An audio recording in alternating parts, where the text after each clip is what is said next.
I'm Alice Loxton and I present documentaries over on History Hit TV. If you're passionate about all things history, sign up to History Hit TV. It's like Netflix but just for history. We've got hours of ad-free documentaries about all aspects of the past. You can get a huge discount from History Hit TV. Make sure you check out the details below and use the code ABSOLUTEHISTORY, all one word, when you sign up. Now, on with the show.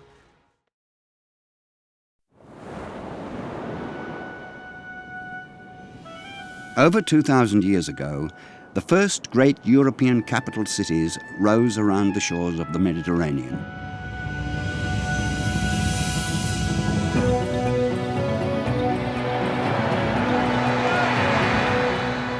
More and more people lived in increasingly crowded conditions. The arts, commerce, and sciences flourished. Struggling for power and influence, these cities tried to outshine each other by erecting magnificent buildings.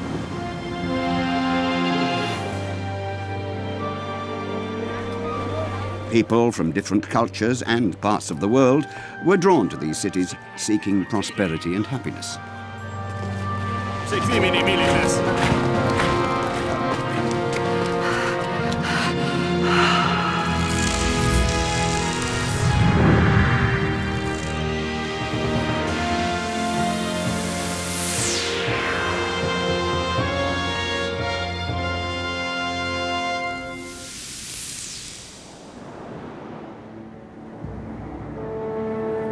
On the coast of North Africa, once stood the fabled city of Carthage, a city of merchants and traders and home to one of the greatest seafaring peoples of all time.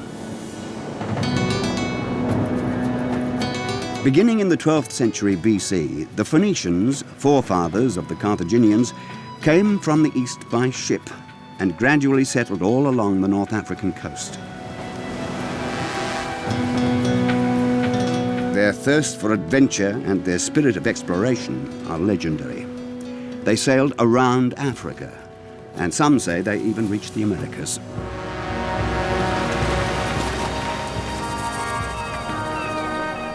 The port of Carthage in 180 BC.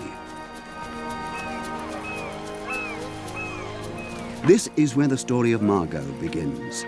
He's about to embark on a dangerous voyage that will decide his future. It is also the story of the wealth of Carthage and the merchants who ruled over the Mediterranean. A story of slavery and freedom, and the power of love, money, and the gods. And the story of a city whose success and good fortune inspired envy and hatred. Where Carthage once stood, there are now fashionable villas. Carthage has become a suburb of Tunis. Nothing testifies to the former might of the city.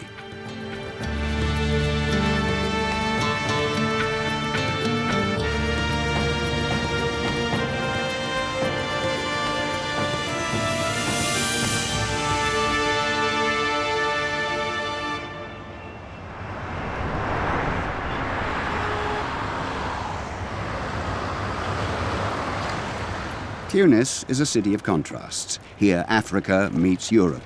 The present collides with the past. Modern Tunis is the capital of Tunisia, but there is no way it can rival the importance of ancient Carthage. That city was the hub of Mediterranean trade and a meeting place for people from all over the world.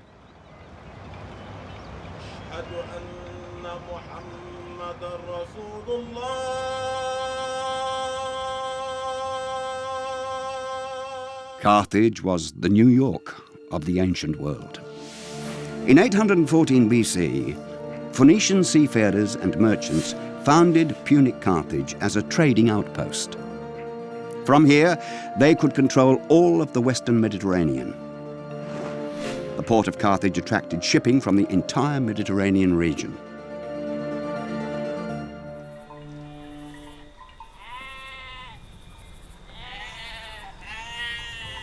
Outside the city gates stands a Roman aqueduct.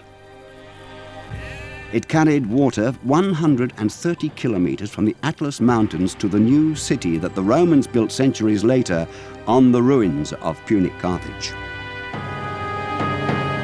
The settlers then were veterans of the Roman legions, rewarded for their years of service with parcels of land. Visible from afar, the huge aqueduct demonstrated Rome's claim to North Africa. It shows the special significance of this region throughout history.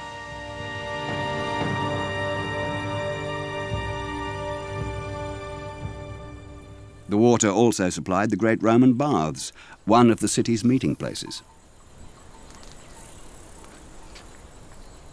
The size of the baths testifies to the city's former greatness and to the luxury its people enjoyed. Roman Carthage was a centre of trade and the main port in North Africa, and it provided Rome with wheat from the hinterlands. From Carthage, the Romans ruled their lands in Africa. But long before the Romans arrived, this was home to the Carthaginians. Few traces of them have survived. Professor Fati Shelby has been trying for years to uncover the secrets of the Punic Carthaginians. His excavations reveal little of the city's daily life, but they are eloquent about its horrific demise. On retrouve ces traces, les vestiges de cette catastrophe dans les fouilles de la couche de 146 de destruction, qui sont des couches noires de cendres, de poutres qui ont brûlé. On rencontre dans ces fouilles des plans fendus, des armes, des javelots, des cadavres, des crânes fondus, toutes sortes de témoignages de cette épouvantable bataille qui s'est déroulée ici sur cette colline et qui ont sonné le glas de la Carthage punique. Among the most important and most mysterious remains of culture are the stelae. They are stone pillars that were erected on holy sites and burial grounds. They bear puzzling signs and inscriptions. Thousands of stelae are kept in the storerooms of the National Museum of Carthage.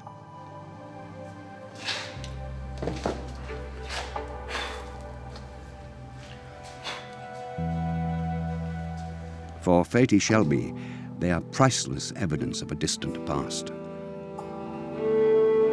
They are more than 2,000 years old.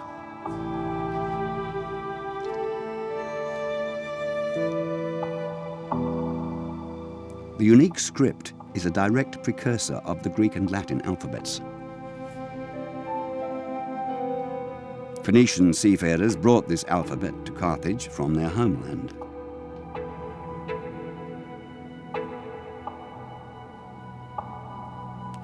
Many a sailor about to embark on a long and dangerous journey would pray for help and dedicate a stela to Tanit, the goddess of Carthage, signs of whose presence were throughout the city.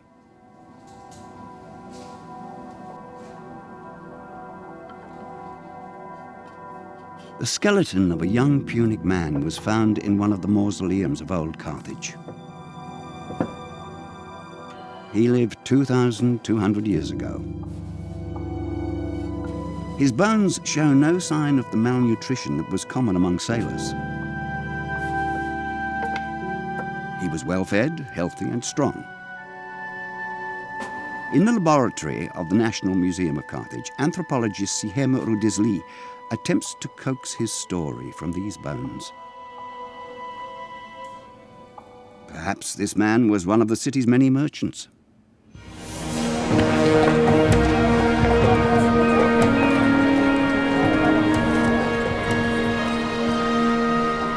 The trading port was the heart of the city and a marketplace for goods from all over the world. People here could buy daily necessities and precious goods from distant lands.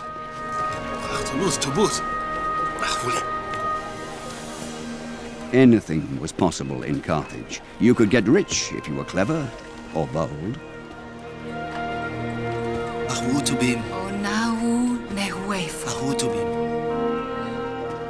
Margot will navigate a ship sailing into the Atlantic and down the coast of Africa looking for new mineral deposits. With the help of the gods, Margot hopes to add to the city's fame and wealth. If he succeeds, he'll finally be able to marry Biriklit.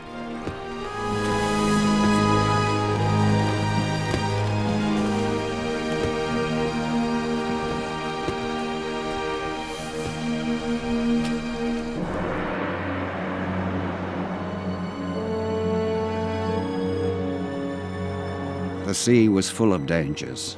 Many set sail never to be seen again. Even if you could steer clear of the shallows and weather the storms, there were still pirates and slave traders to contend with.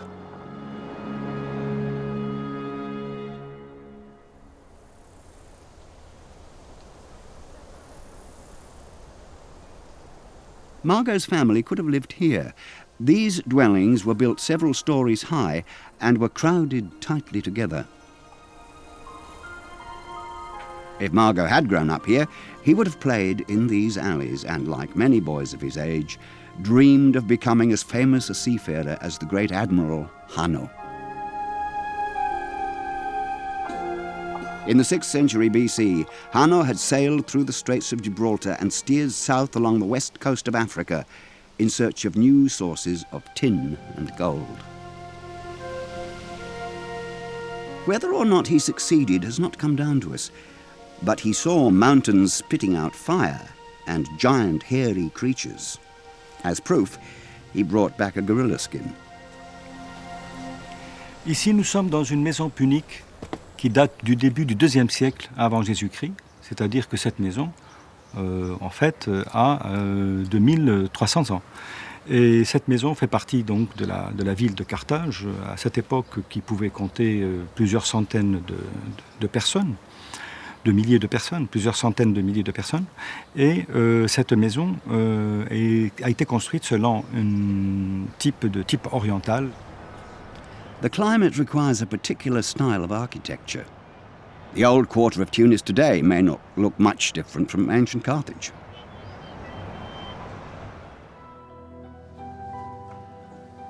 Dutch archaeologist Royal Doctor is interested in the everyday life of the ancient trading city. How was Punic Carthage organized? First, he must get an idea of the city's layout.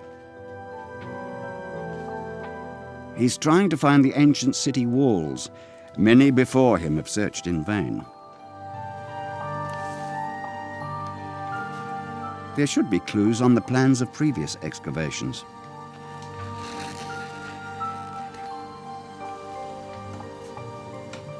Streets which abruptly changed direction for no apparent reason may have done so because they ran into the ancient city walls. This is where he hopes to find them. Here, archaeologists have already dug 10 meters down into the history of Carthage. These steps take Royal Doctor past the Byzantine and Roman eras down into the remains of the Punic city. Are these stones from Carthage's old city walls? They were built to protect the inhabitants from raids by North African tribes.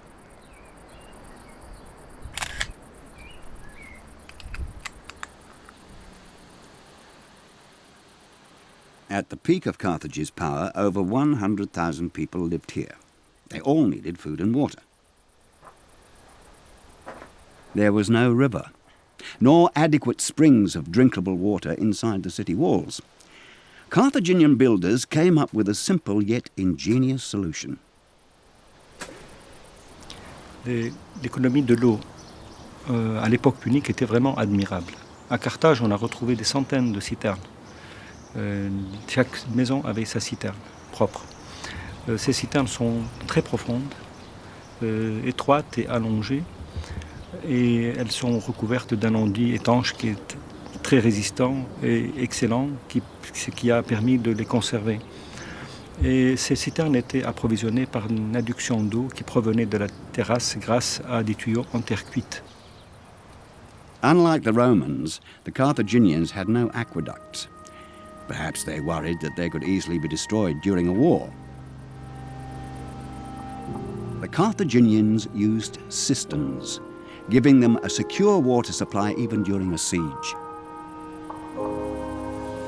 The heavy winter rains filled cisterns throughout the city.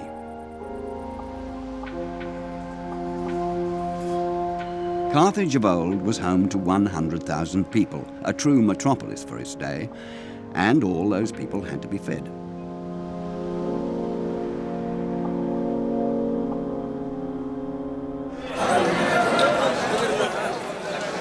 The marketplace then would have looked much like this one in the old centre of Tunis. Carthaginian fishermen sold their catch here. Animals for slaughter came from the surrounding area. Many city dwellers would have kept poultry to feed their family.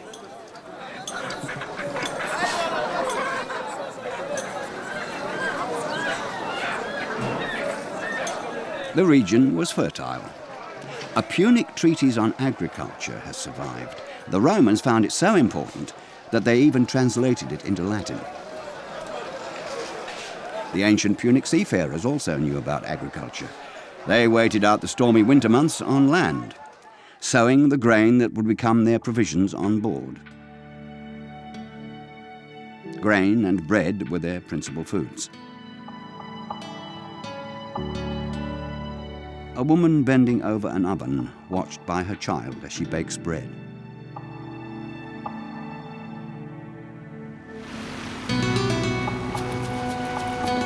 But above all, Carthaginians were sustained by the sea, by fishing and trade. The sea was their true homeland and the source of their prosperity. Their merchant ships were protected by the Carthaginian navy. Its galleys were famed and feared. If you could have looked down on the ancient city, you'd have seen an unusual circular structure. It was the naval port, Carthage's best-kept secret. All that's left are a few remnants of the walls and the port's circular basin. Greek and Roman historians wrote awestruck accounts of the naval port. They claimed that it could disgorge entire fleets in an instant. The Romans realized that they would have to discover the port's secret if they wanted to conquer Carthage. Ce port était un endroit très secret. Comme il y avait plusieurs et beaucoup d'étrangers qui étaient à Carthage, les Carthaginois l'avaient entouré d'un grand mur pour empêcher que les regards indiscrets ne voient ce qui se passait dedans. Ils ne pouvaient compter par exemple le nombre de navires qui étaient ici en réparation. C'était donc un endroit particulièrement protégé et secret de la ville. The island in the center of the port was the seat of the Admiralty. This was the driving force behind Carthaginian sea power that dominated the Mediterranean.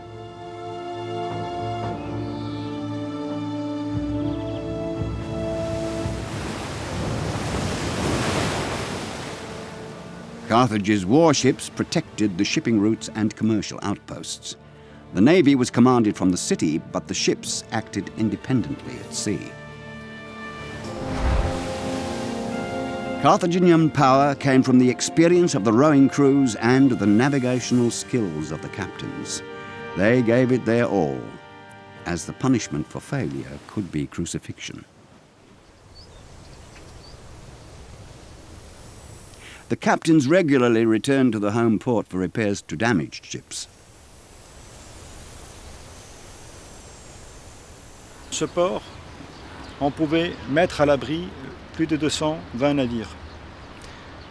Il y avait tout autour de l'îlot, de l'amirauté ici, et ainsi que tout autour du port, des cales dans lesquelles on pouvait tirer les bateaux pour les réparer.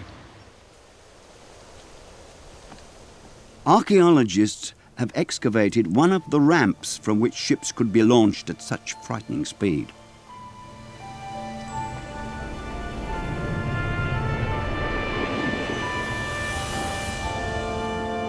But that was only one of the secrets of this ingeniously designed port.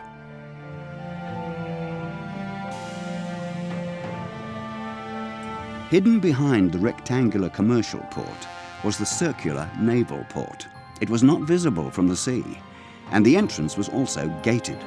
So to anyone watching, the Carthaginian warships seemed to vanish into thin air whenever they entered port.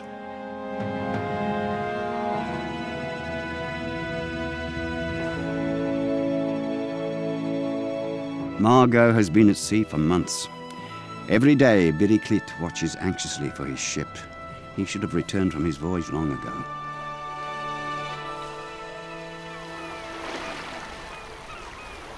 The town of Calibia.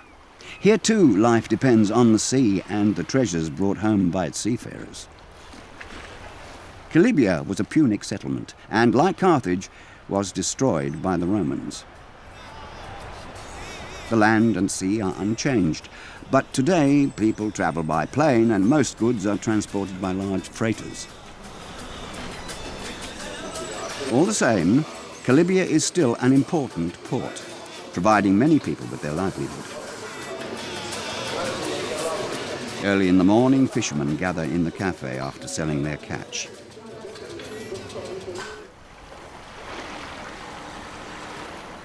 Directly next to the fishing harbour is the shipyard.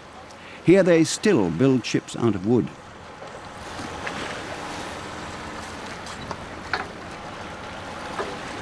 In ancient times, they were made from the cedars that grew in Lebanon, home of the Phoenicians.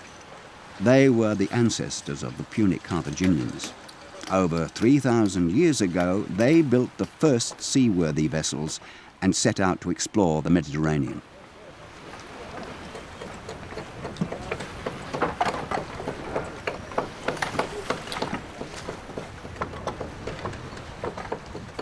They were masters of their materials and produced ships that defied wind and waves.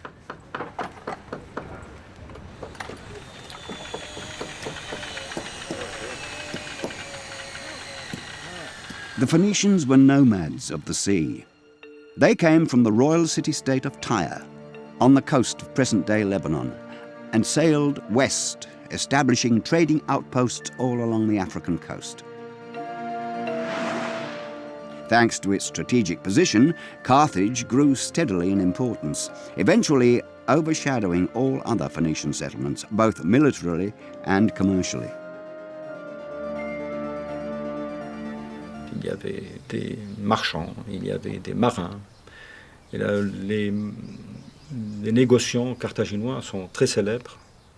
Ils étaient aussi célèbres que ceux de Phénicie, qui sont connus par tous les textes de l'Antiquité. Carthage était, n'oublions pas, une puissance commerciale de premier ordre. One of the Carthaginian strong points was their ability to absorb the influence of foreign cultures. The few surviving sculptures show unmistakable Greek and Egyptian traits. The Carthaginians were open to new ideas, a characteristic that explains their enormous success as a trading nation.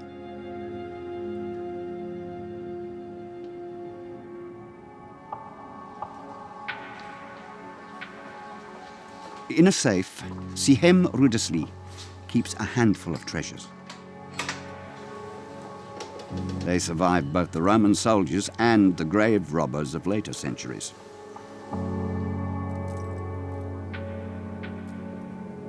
Jewelry is the most intimate evidence of a long-vanished past.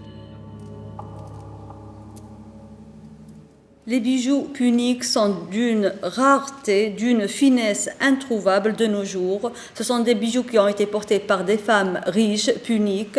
Les bijoux avec des médaillons portant des statuettes en faïence. Des boucles d'oreilles qui sont lourdes, bien travaillées. Il y a de la recherche dans la technique de la fabrication. Ces boucles d'oreilles, elles sont lourdes. Elles ne peuvent pas être suspendues à l'oreille, mais elles peuvent être suspendues par l'intermédiaire d'un cordonnet. Les femmes riches portaient des bijoux avec des exigences. Donc les bijoutiers s'adaptaient à cette exigence de la femme riche punique. The gold is evidence of the wealth of Punic settlements and cities.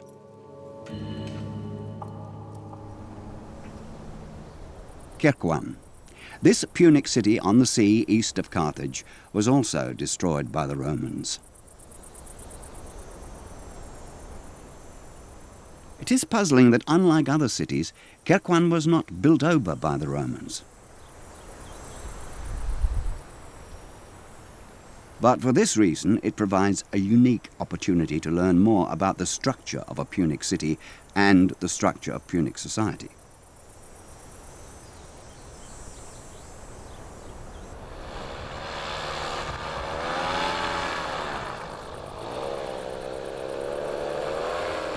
Helicopters are not allowed to fly here, so Frenchman Alain Arnoux flew over the site on a motorized paraglider.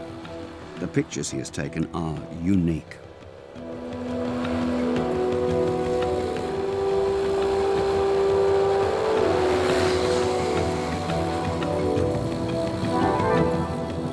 From above, a remarkably regular layout is revealed. The houses are small. There are no palaces or monumental buildings, no remnants of grand statues, no memorials to kings or generals, no triumphal arches glorifying grand deeds.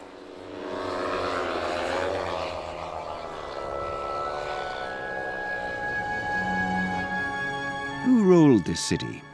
There were no kings in either Querquan or Carthage. Government in Carthage lay in the hands of the Suffites, two merchants nominated from their own ranks as representatives for a limited period. This system prevented striving for personal power. Nous savons aussi par les institutions carthaginoises qu'il y avait bien sûr des suffètes, c'était les chefs de la politique de Carthage. Il y avait aussi des prêtres qui s'adonnaient au culte de toutes les divinités dont on en a parlé. Et ces prêtres sont évoqués aussi sur à la fois sur les stèles votives du Tophet, mais aussi sur des stèles funéraires. Donc c'était une société très complexe, qui était composée de plusieurs corps de métiers. A kind of democracy seems to have been practiced in Punic society. The form of the Carthaginian state was even admired by the Greeks, the inventors of democracy.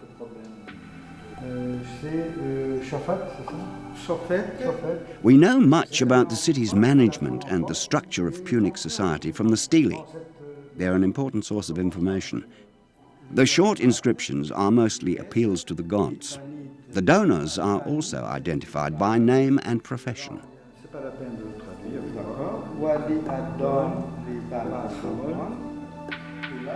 It was only the wealthy who could afford to commission stelae. They never mention the city's poor or its slaves.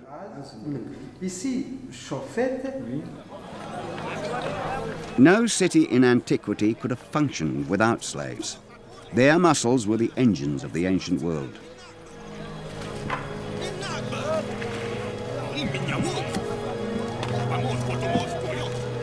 Anyone could become a slave through poverty, but also by being kidnapped or taken prisoner of war.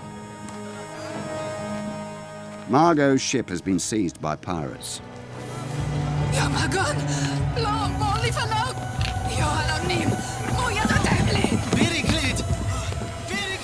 He has survived the attack, but has been sold to a slave trader. Instead of returning home laden with riches, the once free man has become a slave without any rights, abandoned by the gods.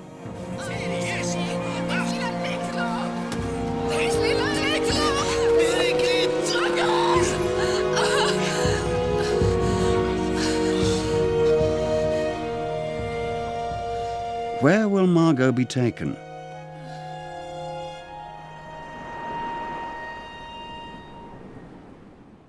Cap Bon, French for the Good Cape. In ancient times, this was a fateful place, full of terror and immense suffering. Here, slaves and condemned criminals hewed the blocks of stone with which Carthage was built.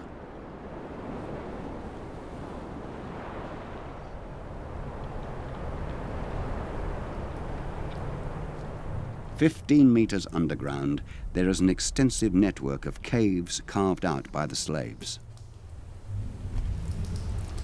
The traces of their chisels can still be seen on the walls.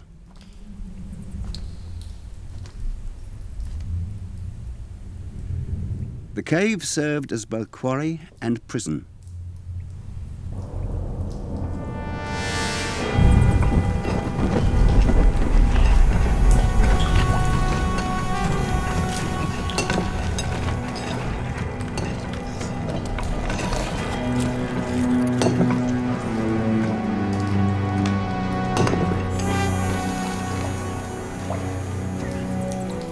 A man who was a slave in the quarries at Cap Bon had forfeited his life.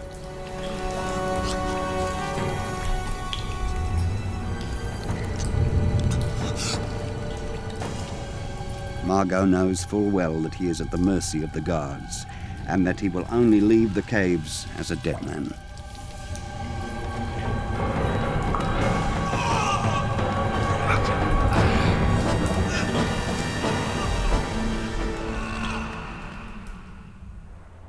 Yet only a day's journey separates Margot from freedom and his old life. For ships leave here every day with stone for the walls of Carthage.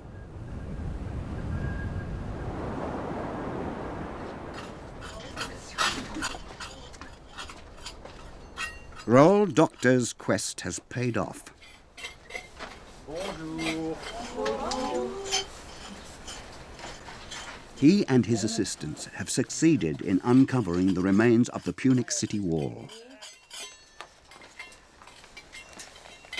It was a wall of massive proportions.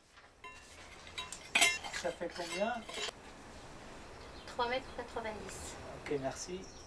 Diese Mauer ist tatsächlich gefunden worden und besteht aus zwei Schalen, zwei Mauerschalen mit Verstrebungen dazwischen, die eine Mächtigkeit haben von 4,80 Meter, 4,60 Meter, 4,80 Meter und eine riesige Stadtmauer.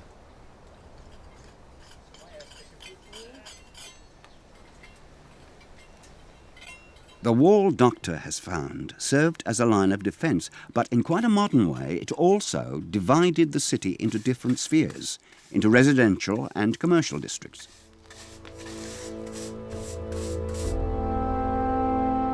The dirty, smelly industries such as tanneries and metal fabrication were relegated to a position outside the city walls. A whole industrial district developed there. Im Industrieviertel Karthagos haben wir eine riesige Menge von solchen Blasbalgdüsen gefunden, die im Ofen steckten und wodurch die Luft geblasen wurde, um die Hitze zu steigern. Und gerade an diesen Blasebalgdüsen hat man im Labor in Amsterdam einige Beobachtungen gemacht, nämlich festgestellt, dass in dem Teil, das im Ofen steckte, ein sehr hohes Anteil an Kalk drin war. Und das würde bedeuten, dass da im Brennverfahren, also in der Eisenverarbeitung, Kalk zugemischt wurde, um die Verunreinigung zu neutralisieren. It was only in modern times that calcium was again used to produce high-quality steel. Could the Carthaginians have discovered this process 2,000 years ago? Along with other investigative methods, analyses by computer tomography in Amsterdam may provide an answer. CAT scans produce sectional views of the nozzles and reveal the Carthaginians' wide-ranging expertise in metallurgy. Das ist nicht zufällig, dass das so zustande gekommen ist, aber man hat auch die Elemente ausgewählt. Das Calcium hat man zugeschlagen, ganz spezifisch, und man hat isolierende Materialien verwendet, ganz spezifisch, ganz ausgewählte Sandschichten, ganz saubere Sandschichten mit ganz bestimmter Korngröße, die isolierend funktionieren und die also Brennstoff sparen. The images confirm the bold hypothesis. The Carthaginians actually did develop a multi-phase process for manufacturing high-quality iron. This process was only rediscovered in the 19th century, at the start of the Industrial Revolution. In one of the nozzles, the scientists even discover a valve for directing the flow of air.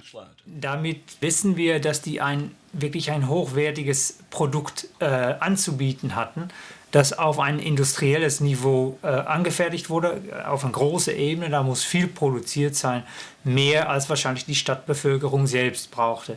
Und wir können davon ausgehen, dass das auch vermarktet wurde, dass man diese Produkte exportierte. Man kann dann denken an Waffen, aber auch Schiffsausrüstungen und so weiter und so weiter.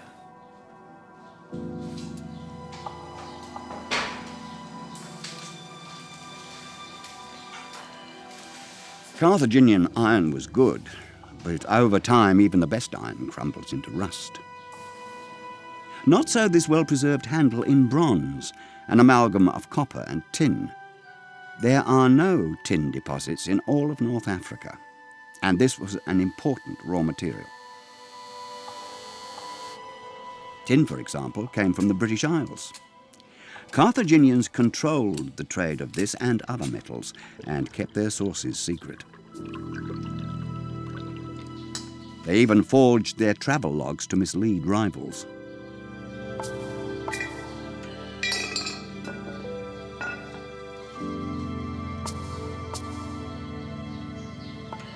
The bronze casters of Carthage were masters of their craft and created objects of great beauty.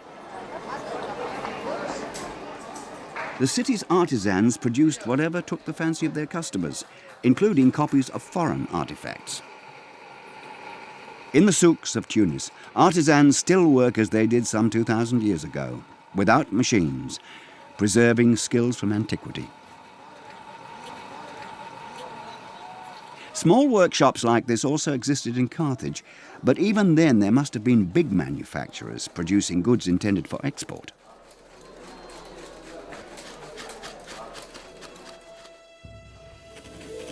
Artisans, ship owners, captains and merchants with their extensive trade connections all contributed to the general prosperity.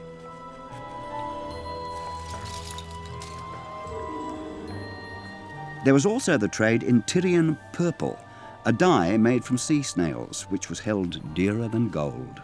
The purple dye was as famous as the proverbial business acumen of the city's merchants.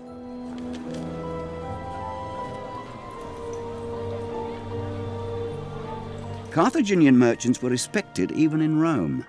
Later, Pliny the Elder would call their Phoenician ancestors the inventors of trade.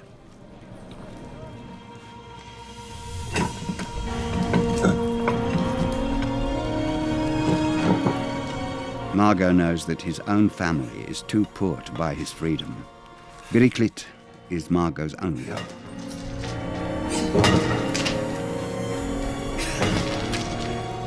And Biriklit's last hope is Naba, a rich uncle.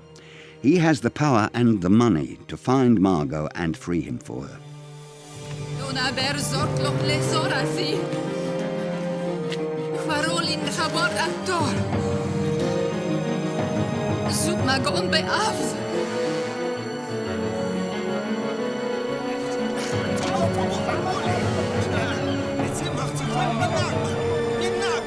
The path to Margot leads through the slave market. Who bought him? Where is he now? How much will it cost to free him?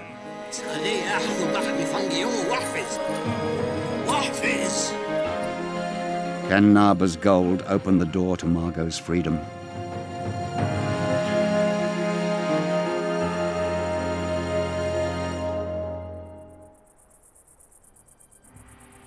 Four to 5 days' journey inland from Carthage once stood the city of Duga, an important stop on the caravan route into the continent's interior.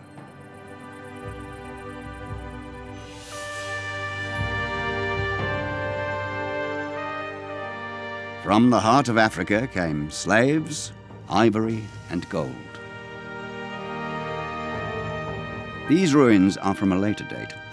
As in Carthage, the Romans built a new city on top of the ruins of a Punic settlement.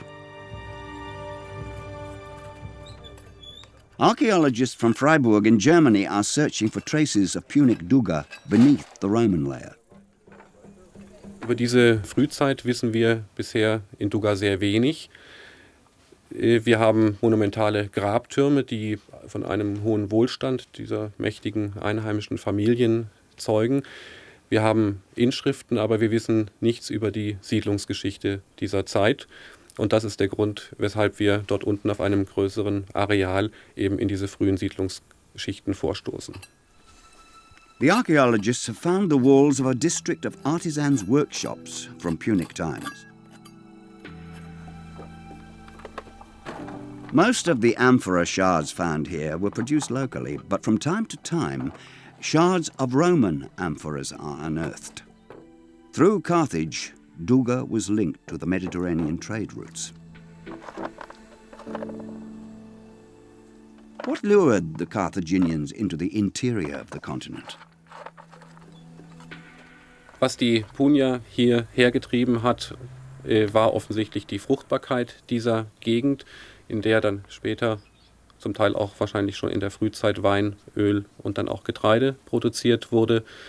Duga war verkehrsmäßig gut zu erreichen durch dieses Tal des Wet Khalet, dieses fruchtbare Tal, und liegt eben auch in einer strategisch ausgesprochen günstigen Position auf diesem Hügelkamm mit Steilfelsen auf zwei Seiten, also gut zu verteidigen, und die Stadt verfügte über Baumaterial, das man gleich vor Ort abbauen konnte.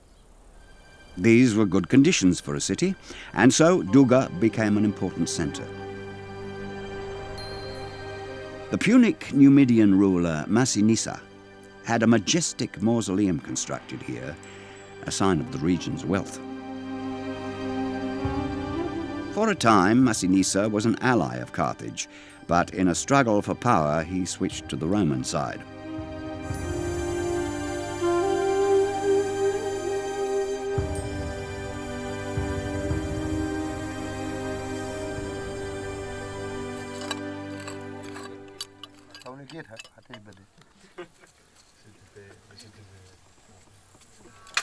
Throw money! Master! Yes, man! A Roman coin. A few years before the destruction of Carthage in 146 BC, more and more such coins appeared in Duga, an indication that the Romans had succeeded in winning over Duga to their side.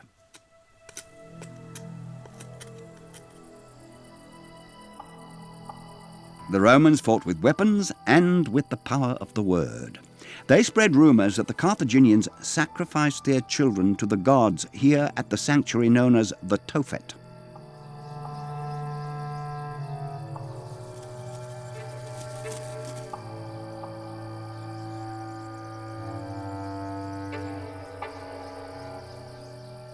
Was the Tophet the site of such bloody rituals? Have archaeologists found evidence of child sacrifice? Or was it merely clever Roman propaganda?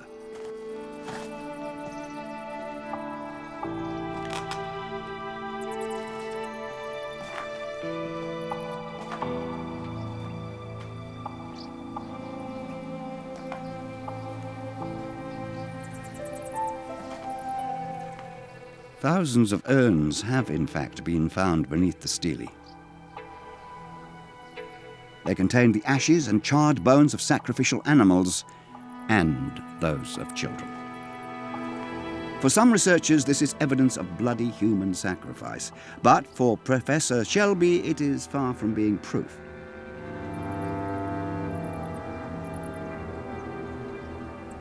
Depuis un certain nombre d'années, on croit plutôt que le Tophet était une sorte de cimetière d'enfants. Et cela à cause des analyses, du résultat des analyses qui ont été faites à partir des cendres trouvées dans les urnes. On s'est rendu compte que ces cendres appartenaient à des fœtus ou à des enfants morts-nés. Ensuite, on s'est souvenu qu'à Carthage, les tombes d'enfants sont plutôt rares, alors qu'il y avait une très forte mortalité.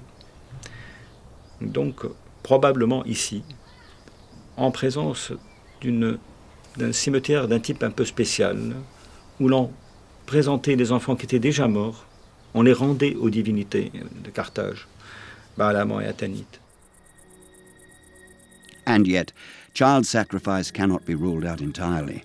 it was known in other ancient cultures. Perhaps Carthage resorted to human as well as to animal sacrifice to appease the gods in hard times.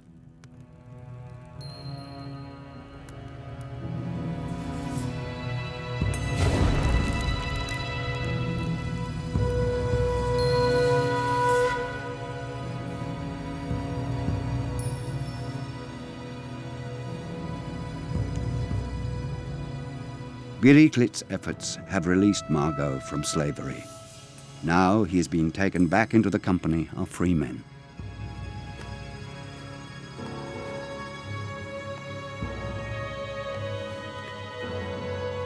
The priest prays to Tanit, imploring her to support and favor Margot.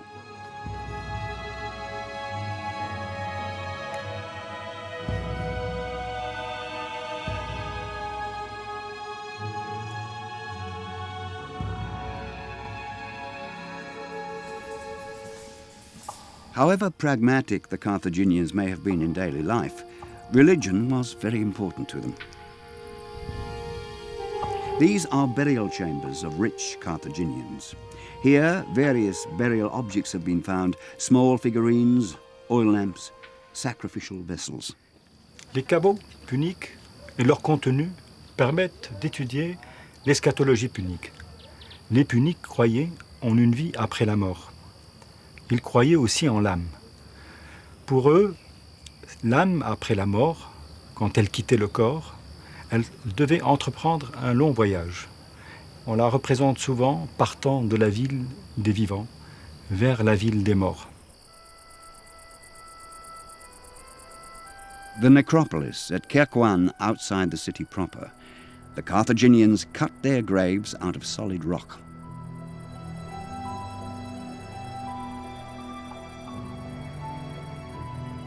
The graves were already robbed in antiquity, but the scattered bones of Carthaginians can still be found here.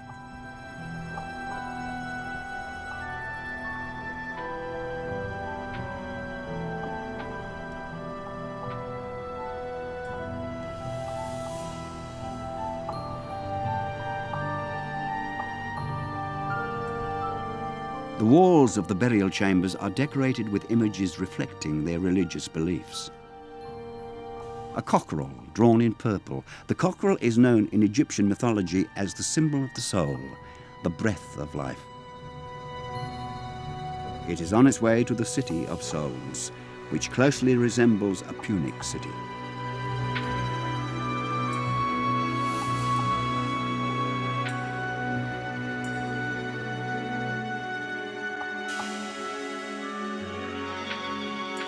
Gods and spirits dominated the daily life of Carthaginians.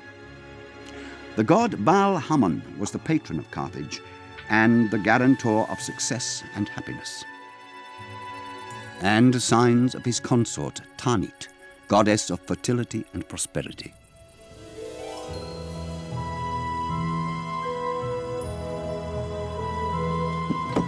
The priest leaves Margot purified and strengthened. Condemned to slavery after a shipwreck, Margot can once again take his place as a free citizen of Carthage. Yo Piriklit Sachli. Oh my God. Bahan Sachli. Yo Abi.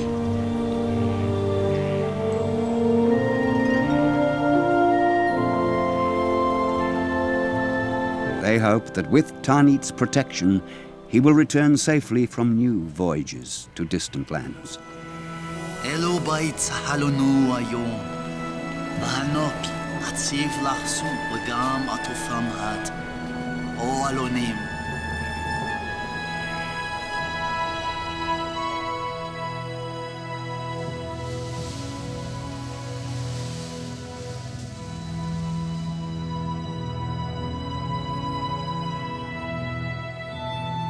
Two sarcophagi in the Carthage Museum. Perhaps they belong to a rich merchant and his wife, such as Margot and Piriklit.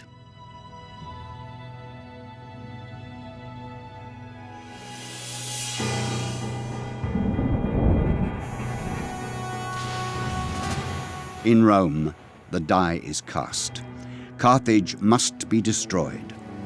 The Roman Empire equips a huge war fleet and sends its legions across the sea to Africa.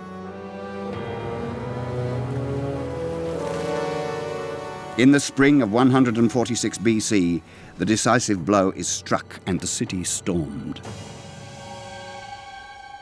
Dreadful scenes took place in these streets. Les soldats romains ont afflué du côté du port en gravissant les pentes de la colline vers la citadelle. Et en cours de route, ils ont détruit toutes les maisons tous les quartiers qu'ils avaient traversés. C'était un mouvement dévastateur. Des maisons ont été éventrées, se sont effondrées. La grande partie de la population a péri sous les décombres et dans les flammes. The Romans razed Carthage to the ground and cursed the city for all eternity. Never again would people live here. How immense must have been their hate. Or was it fear? And yet, just 100 years after the sack of Carthage, the Romans themselves built a city on these ruins. It was to become the capital of the Roman province of Africa. It was Carthage's extraordinary commercial success that had so enraged the Romans. Only after Rome had annihilated her rival and arch-enemy could she rise to greatness. And so the destruction of Carthage has entered history as one of mankind's greatest tragedies. Carthage became a memorial and a legend, a magical place that has cast its spell on people throughout the ages.